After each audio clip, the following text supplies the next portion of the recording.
Sci-fi movies చూస్తున్నప్పుడు మనమంతా ఆ ప్రపంచంలోకి ఎళ్ళిపోతాం.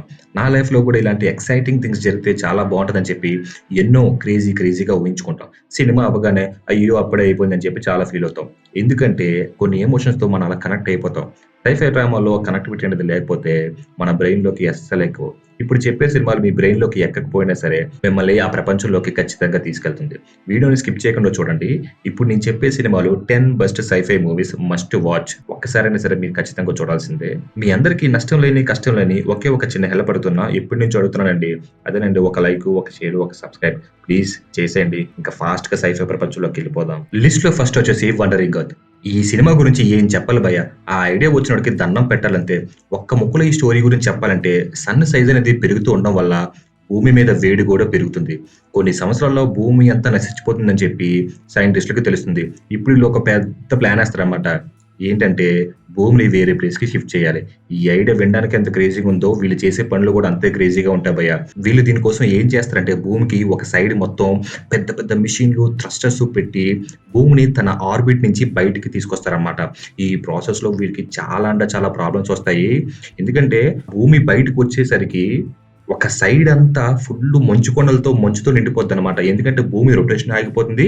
ఇంకా ఈ సైడ్ అంతా సన్‌లైట్ కూడా పడదు కాబట్టి. దాని తర్వాత వీళ్ళకి కొన్ని కొన్ని థ్రస్టర్స్ పనిచేయకుండా ఉంటాయి. హీరో వాళ్ళు, వాళ్ళ బ్యాచు ఇంకా దాన్ని రిపేర్ చేయడానికి ట్రై చేస్తుంటారు. అందులో చాలా ప్రాబ్లమ్స్ ఫేస్ చేస్తారు. ఆ సీన్సు, మేకింగు, గ్రాఫిక్సు మైండ్ బ్లోయింగ్‌గా ఉంటాయి. భూమి మీదే ఇంకో వింత ప్రపంచం ఉన్నట్టు ఉంటుందనమాట. అది చాలా బావుంటాయి. నాకు తెలిసి ఇలాంటి స్టోరీ ఇంకోటి లేదనుకుంటున్నాను. దీనికి ప్రీక్వెల్ గూడా ఉంది. ఫస్ట్ సెకండ్ పార్ట్ తీశారు. దాని తర్వాత ఫస్ట్ పార్ట్ తీశారు. మీరెలా చూసినా ప్రాబ్లమ్ లేదు. కానీ ఖచ్చితంగా 2 పార్ట్స్ చూడండి. నెట్‌ఫ్లిక్స్‌లో ఉంది. చాలా బావుంటది. సెకండ్ వచ్చేసి 'Valyrian and the city of thousand planets'. దీని స్టోరీ ఏంటంటే ఇంటర్నేషనల్ స్పేస్ స్టేషన్ పెట్టిన తర్వాత ఏలియన్స్ హ్యూమన్స్‌తో కాంటాక్ట్ అవుతారు. కొన్నేళ్ల తర్వాత డిఫరెంట్ ప్లానెట్స్ నుంచి చాలా ఏలియన్స్ వచ్చి హ్యూమన్స్‌తో ఒక ట్రీటీని ఫార్మ్ చేస్తారు. ఏంటంటే మేము కూడా ఈ స్పేస్ రీసెర్చ్‌లో భాగం పంచుకుంటామని. ఎన్నో ఏళ్ల తర్వాత అదే స్పేస్ స్టేషన్‌లో 1000 ప్లానెట్స్‌కి చెందిన ఏలియన్స్, హ్యూమన్స్ కలిపి ఉంటారు. ఆ స్పేస్ స్టేషన్‌కి ఆల్ఫా సిటీ అని పేరు పెడతారు. స్పేస్‌లో క్రైమ్స్ ఆపడానికి ఒక స్పెషల్ యూనిట్‌ని కూడా ఫార్మ్ చేస్తారు. ఇందులో హీరో, హీరోయిన్ వర్క్ చేస్తారు. హీరో అందులో ఒక మేజర్. ఆల్ఫా సిటీకి సెంటర్‌లో రేడియో యాక్టివ్ జోన్ అనేది ఒకటుంటుంది. అది కొంచెం కొంచెంగా ఎక్స్‌పాండ్ అయితే ఆల్ఫా సిటీ మొత్తం డిస్ట్రాయ్ అవుతుంది. కట్ చేస్తే ప్లానెట్ మ్యూర్ అనే ఒక గ్రహంలో ఏలియన్స్ ఎనర్జీని హార్వెస్టింగ్ చేస్తుంటారనమాట. అక్కడ దొరికే పర్ల్స్ నుంచి ఎనర్జీని ఎక్స్ట్రాక్ట్ చేస్తూ ఉంటారు. దానికోసం కొంతమంది ఆ ప్లానెట్‌ని మొత్తం డిస్ట్రాయ్ చేస్తారు. అది ఎవరు చేశారనేది హీరో, హీరోయిన్ ఫైండ్ ఔట్ చేస్తుంటారు. ఇంకా రేడియో యాక్టివ్ జోన్ ఎలా వచ్చింది? ఆ ప్లానెట్ మొత్తం డిస్ట్రాయ్ అయితే ఆ ఎనర్జీ సోర్స్‌ని మళ్ళీ ఎలా రీప్రొడ్యూస్ చేస్తారని తెలియాలంటే ఈ మూవీని చూడండి. వైటీఎస్‌లో ఉంది. చాలా బావుంటది. థర్డ్ వచ్చేసి 'గుడ్డాల'. ఇది ఒక ఇండోనేషియన్ మూవీ. సైఫై మూవీస్ లాగా గ్రాఫిక్స్ వేరే వరల్డ్‌లో ఉండవు గానీ, ఇందులో ఎమోషన్స్ చాలా బావుంటాయి. మన తెలుగు సినిమాల్లో ఆ హీరో సెంట్రిక్ ఫిల్మ్స్ ఉంటాయి కదా! దానికి బాగా రిలేట్ అవుతారు. అందుకే దీన్ని రికమెండ్ చేస్తాను. చాలా బావుంటది. మీరొకసారి చూడండి. హీరో చిన్నప్పుడే వాళ్ళ ఫాదర్‌ని ఒక గొడవలో కొట్టి చంపేస్తారు. అప్పటినుంచి హీరో చాలా కష్టాలు పడుతూ ఉంటాడు. హీరోని కూడా చాలా మంది కొడుతూ ఉంటారు. హీరోకి కొన్ని పవర్స్ కూడా ఉంటాయి. ఏంటంటే, తను ఎప్పుడు వర్షంలో బయటికెళ్ళినా సరే తన పైన ఉరుములు, మెరుపులు పడుతూ ఉంటాయి. కానీ హీరోకి దానివల్ల ఏమీ కాదు. హీరో కామ్‌గా ఉన్నా సరే విలన్స్ వచ్చి గెలుకుతూ ఉంటారు. హీరో ఫ్రస్ట్రేషన్ అయిపోయి ఇక వాళ్ళని ఫుల్లు కుమ్మేస్తాడనమాట. అప్పుడు హీరోయిన్ కూడా చూసి, "మాకు కూడా ఒక ప్రాబ్లమ్ ఉంది. నువ్వొచ్చి వాళ్ళని సేవ్ చేయొచ్చు కదా!" అని చెప్పి హీరోయిన్ అడుగుతూ ఉంటది. ఇంక దాని తర్వాత హీరో ఏమీ చేయలేక ఒక సూపర్ హీరో కాస్ట్యూమ్ వేసుకొని అందరిని సేవ్ చేస్తూ ఉంటాడు. విలన్స్ ఒక మెడిసిన్‌ని తయారు చేస్తారనమాట. అది ఏంటి? దానివల్ల వచ్చే ప్రాబ్లమ్స్ ఏంటి తెలియాలంటే ఈ మూవీని చూడండి. వైటీఎస్‌లో ఉంది. ఫోర్త్ వచ్చేసి 'కోమా'. ఈ మూవీలో హీరోకి యాక్సిడెంట్ అయినప్పుడు తను కోమాలోకి వెళ్ళిపోతాడు. కోమా అనేది ఒక ప్లేస్. ఎవరైనా కోమాలోకి వెళ్ళిపోతే వాళ్ళంతా అక్కడికే వస్తారు. వాళ్ళ మెమోరీస్ అన్నీ అక్కడే ఉంటాయి. సో, ఆ ప్రపంచం అనేది చాలా డిఫరెంట్‌గా ఉంటదన్నమాట. ఒక డిఫరెంట్ వరల్డే ఉంటదక్కడ. అందులో మేకింగ్ గాని, విజువల్స్ గాని చాలా బావుంటాయి.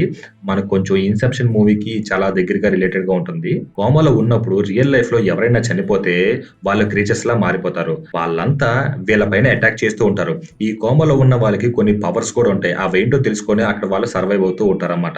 ఎన్నో ఏళ్ల తర్వాత కొంతమంది బయటికొస్తారు. తర్వాత హీరోకి కొన్ని నిజాలు తెలుస్తాయి. ఈ కోమా వరల్డ్‌ని ఎవరో క్రియేట్ చేశారని చెప్పి తెలుస్తుంది. అది ఎవరు క్రియేట్ చేశారు? ఎందుకు క్రియేట్ చేశారని తెలియాలంటే ఈ మూవీని చూడండి. ప్రైమ్‌లో ఉంది. ఫిఫ్త్ వచ్చేసి 'స్పేస్ స్వీపర్స్'. స్టోరీ అనేది 2092లో ఓపెన్ అవుతుంది. మన ఎర్త్‌లో పాపులేషన్ ఇంకా పొల్యూషన్ ఎక్కువ అవ్వడం వల్ల మనుషులకి చాలా ప్రాబ్లమ్స్ ఫేస్ చేస్తూ ఉంటారు. ఊపిరి తీసుకోవడం కూడా చాలా కష్టంగా ఉంటుంది. ఇది చూసి యూటీఎస్ అనే ఒక కంపెనీ స్పేస్‌లో కొన్ని కాలనీస్‌ని కడుతుంది. అక్కడ రిచ్ పీపుల్ మాత్రమే సిటిజన్‌షిప్ ఉంటుంది. పూర్ పీపుల్ అంతా ఎర్త్ మీదే ఉండి ఏదో ఒక పని చేసుకొని బతుకుతూ ఉంటారు. హీరో వాళ్ళ బ్యాచ్ స్పేస్‌లో ఉన్న వేస్ట్ పార్ట్స్‌ని, మెటల్స్‌ని, చెత్తని కలెక్ట్ చేసి డబ్బులవి సంపాదిస్తూ ఉంటారు. అప్పుడు హీరో వాళ్ళకి ఒక పాప అనేది దొరుకుతుంది. న్యూస్‌లో తను ఒక సెల్ఫ్ డిస్ట్రక్టివ్ రోబోట్ అని చెప్తారు. అది విన్న వీళ్ళందరూ పారిపోతూ ఉంటారనమాట. హీరో వాళ్ళకి ఆ పాపతో ఒక ఎమోషనల్ బాండింగ్ అనేది వస్తుంది. అప్పుడే వాళ్ళకి కొన్ని నిజాలు కూడా తెలుస్తాయన్నమాట. ఆ పాపలో ఒక టెక్నాలజీ ఉంది. దానికోసం తన వెంట చాలా మంది పడుతున్నారని చెప్పి తెలుస్తుంది. ఆ టెక్నాలజీ ఏంటి? ఎందుకు వెంట పడుతున్నారో తెలియాలంటే ఈ మూవీని చూడండి. ఈ మూవీలో విజువల్స్, గ్రాఫిక్స్ చాలా బావుంటాయి. నెట్‌ఫ్లిక్స్‌లో ఉంది చూసేయండి. సిక్స్త్ వచ్చేసి 'టుమారోలాండ్'. ఈ మూవీలో ఒక చిన్న అబ్బాయి 1964లో టుమారోలాండ్ అనే ఒక ప్లేస్‌కి వెళ్తాడు. అక్కడ చాలా అడ్వాన్స్ టెక్నాలజీ ఉంటుంది. అక్కడికి వెళ్ళాలంటే ఒక చిన్న పిన్ లాంటిది ఒకటి కావాలన్నమాట. హీరో ఎన్నో ఏళ్లుగా అదే ప్లేస్‌లో ఉండిపోతాడు. కట్ చేస్తే ప్రెజెంట్‌లో 2015లో ఒక అమ్మాయికి సేమ్ అదే బ్యాడ్జ్ అనేది దొరుకుతుంది. దాన్ని పట్టుకోగానే తనకి టుమారోలాండ్ ప్లేస్ కనిపిస్తుంది. ఆ బ్యాడ్జ్‌లో ఉన్న టైమర్ అయిపోవడంతో తను మళ్ళీ రియల్ వరల్డ్‌లోకి వచ్చేస్తుంది. అది ఏంటో తెలుసుకోవడానికి తను చాలా ట్రై చేస్తుంది. హీరోయిన్ ఒక ప్లేస్‌కి వెళ్ళినప్పుడు తన పైన అటాక్ చేస్తారన్నమాట. అప్పుడు ఒక చిన్న అమ్మాయి వచ్చి తనని సేవ్ చేస్తుంది. 1964లో ఏ అమ్మాయి అయితే హీరోని టుమారోలాండ్‌కి పంపించిందో అదే అమ్మాయి ఇప్పుడు మళ్ళీ వచ్చి తిన్ని సేవ్ చేస్తుంది. కట్ చేస్తే హీరోని టుమారోలాండ్ నుంచి బ్యాన్ చేస్తారు. ఇప్పుడు ఈ ముగ్గురిని టుమారోలాండ్ వాళ్ళు చంపడానికి ట్రై చేస్తుంటారు. ఎందుకో తెలియాలంటే ఈ మూవీని చూడండి. మూవీ రూల్స్ హెచ్‌డీలో ఉంది. సెవెంత్ వచ్చేసి 'warriors of future'. Global warming అనేది పెరగడం వల్ల భూమిపైన టెంపరేచర్ అనేది రైజ్ అవుతుంది. దాన్ని కంట్రోల్ చేయడానికి స్కైనెట్ అనే ఒక షీల్డ్ లాంటిది ఎర్త్ మొత్తం ఇన్‌స్టాల్ చేస్తారు. స్పేస్‌లో నుంచి ఒక పెద్ద మీటియోరైట్ అనేది భూమి పైన పడుతుంది. అందులోంచి ఒక పెద్ద చెట్టు అనేది బయటకొచ్చి అక్కడున్న భూమిని, చెట్లని, బిల్డింగ్స్‌ని మొత్తం చీల్చుకుంటూ భూమి అంతా ఎక్స్‌పాండ్ అవుతుంది. దాన్ని అలాగే వదిలేస్తే ఎర్త్ మొత్తం డిస్ట్రాయ్ అయిపోతుందని, అదేంటో తెలుసుకోవడానికి ఒక టీమ్‌ని అక్కడికి పంపిస్తారు. వాళ్ళు దాని గురించి తెలుసుకునే ప్రాసెస్‌లో వీళ్ళ పైన కొన్ని విచిత్రమైన జంతువులనేది అటాక్ చేస్తాయి. ఒక వైరస్‌ని ఆ ట్రీ మధ్యలో ఇంజెక్ట్ చేస్తే అది చనిపోతుంది. అప్పుడు వీళ్ళంతా సర్వైవ్ అవుతారు. స్టోరీ లైన్ నార్మల్‌గా ఉన్నా సరే విజువల్స్, గ్రాఫిక్స్ చాలా బావుంటాయి. అదిరిపోద్ది. నెట్‌ఫ్లిక్స్‌లో ఉంది చూడండి. ఎయిత్ వచ్చేసి 'స్నోపియర్సర్'. ఈ మూవీ మొత్తం ట్రైన్‌లోనే అవుతుంది. 'పారాసైట్' డైరెక్టర్ బాంగ్ జూనో ఈ మూవీని కూడా డైరెక్ట్ చేశారు. వరల్డ్ మొత్తం మంచు ప్రదేశంగా మారిపోయిన తర్వాత ఒక ట్రైన్ మాత్రం నాన్ స్టాప్‌గా తిరుగుతూనే ఉంటుంది. ఈ ట్రైన్ గాని ఒకవేళ ఆగిందంటే అందులో ఉన్న వాళ్ళందరూ ఫ్రీజ్ అయ్యి చనిపోతారు. మన రియల్ లైఫ్‌లో ఉన్నట్టుగానే రిచ్ పీపుల్‌కి, పూర్ పీపుల్‌కి గొడవలు జరుగుతూనే ఉంటాయి. ఈ రిచ్ వాళ్ళంతా ఫ్రంట్ సైడ్‌లో ఉంటారు. వాళ్ళకి అన్ని ఫెసిలిటీస్ ఉంటాయి. ఈ పూర్ పీపుల్ అందరూ బ్యాక్ సైడ్‌లో ఉంటారు. వాళ్ళకి అసలు తినడానికి తిండి కూడా ఉండదు. అసలు తాగడానికి వాటర్ కూడా ఉండవు. ఇంకా హైయర్ అథారిటీ వారు ఈ పూర్ పీపుల్‌ని చాలా దారుణంగా ట్రీట్ చేస్తుంటారు. హీరో వీళ్ళని ఎలా సేవ్ చేశాడు? అసలు క్లైమాక్స్‌లో ఏమైందనే ఒక ఎంగేజింగ్ పాయింట్‌తో ఇది మూవీ మొత్తం నడుస్తూ ఉంటది. యూనిక్ కాన్సెప్ట్‌తో వచ్చిన ఈ మూవీ అందరి ఎమోషన్స్‌ని చాలా బాగా చూపిస్తారు. ఒక డిఫరెంట్ ఫీలింగ్ అనేది కలుగుతుందన్నమాట మనకు గూడా. వైటీఎస్‌లో ఉంది. ఖచ్చితంగా ఈ మూవీని చూడండి. చాలా బావుంటది. నైన్త్ వచ్చేసి 'ఏలియనాయిడ్'. దీని కాన్సెప్ట్ ఏంటంటే ఏలియన్ క్రిమినల్స్ ఎవరైతే ఉంటారో వాళ్ళని మనుషుల బ్రెయిన్‌లో ప్రిజనర్స్ కింద ఉంచుతారనమాట. ఈ పని చేయడానికి భూమి పైనకి ఇద్దరు రోబోట్స్‌ని పంపిస్తారు. ఒక ఏలియన్ లీడర్‌ని తప్పించడానికి క్రిమినల్ ఏలియన్స్ భూమి పైన అటాక్ చేస్తారు. ఈ మూవీలో పాస్ట్, ప్రెజెంట్ టైమ్ ట్రావెలింగ్ కూడా ఉంటుంది. పాస్ట్‌లో స్టోరీ అంతా పీరియడ్ డ్రామాలా ఉంటుంది.